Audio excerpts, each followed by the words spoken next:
Bonjour et bienvenue. C'est fascinant de penser que notre corps nous parle, n'est-ce pas? Une petite douleur par-ci, une gêne par-là. Et si tout ça avait un sens? Surtout quand ça se passe au bout de nos doigts. Aujourd'hui, on va justement essayer d'écouter ce que nos mains ont à nous dire. Oui, et si cette petite sensibilité dans un doigt, ce n'était pas juste un hasard? Si c'était en fait une sorte de message, une invitation à regarder un peu plus profondément à l'intérieur de soi. Alors, cette idée, elle n'est pas nouvelle. Elle a été popularisée par des pionnières comme Louise Hay, une grande figure du développement personnel. Pour elle, c'est simple, chaque douleur physique serait le miroir d'un blocage émotionnel. Et nos mains, eh bien, elles seraient comme le tableau de bord de nos émotions. Chaque doigt, une connexion directe à un état intérieur bien spécifique. Bon, alors, prêt à décoder tout ça? C'est parti.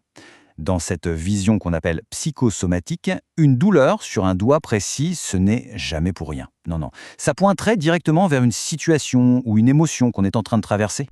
On commence avec le premier, le plus costaud, le pouce. C'est un peu le pilier de notre main, celui qui nous aide à attraper, à tenir fermement.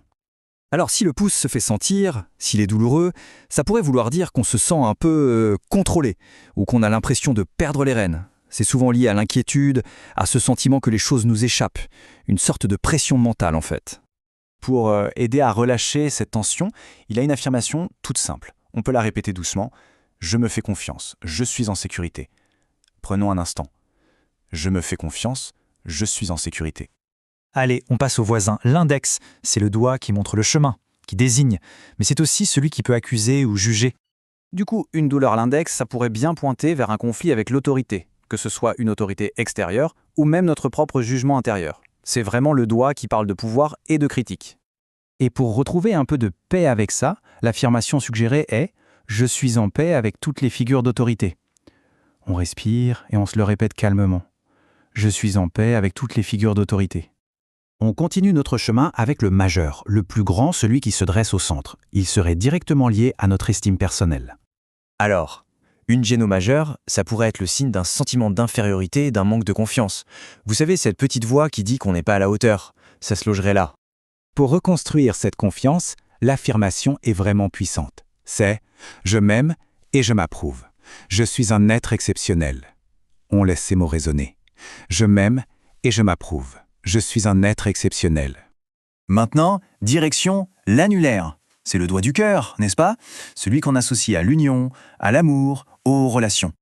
Sans surprise, une douleur ici pourrait parler de nos relations, d'un chagrin, d'une peine, ou, plus subtilement, de notre difficulté à donner ou à recevoir de l'amour de manière inconditionnelle. Et ça inclut l'amour de soi, bien sûr. Pour aider l'amour à circuler plus librement, on peut se répéter « L'amour circule librement dans ma vie, je m'accepte pleinement ». On le dit avec le cœur, hein. L'amour circule librement dans ma vie, je m'accepte pleinement. Et on termine ce pour de la main avec le petit dernier, l'auriculaire, le plus petit, celui qui a l'air si fragile. Ce petit doigt, il parlerait de notre sensibilité, du besoin profond d'être écouté, d'être entendu.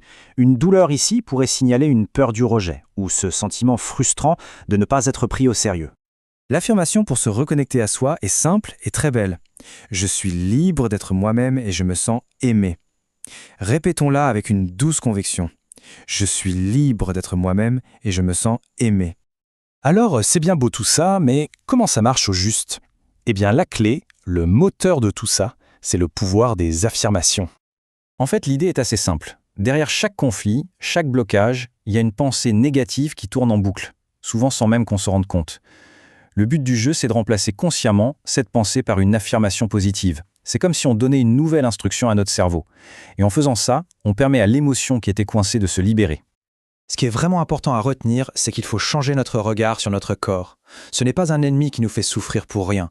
Bien au contraire, c'est notre allié le plus précieux. Parce qu'au fond, si on ne devait retenir qu'une seule chose de tout ça, c'est que la douleur, ce n'est pas elle le vrai problème. Non, la douleur, c'est juste le signal d'alarme. C'est la messagère. Elle nous dit « Hey, regarde par ici, il y a une émotion qui est coincée ». C'est une véritable invitation à la rencontre de soi. Un premier pas vers l'apaisement. Alors la prochaine fois qu'un doigt se manifeste, au lieu de l'ignorer, on pourrait peut-être juste prendre un instant pour l'écouter. Et se poser la question, tout simplement, quelle est l'émotion qui demande à être libérée aujourd'hui?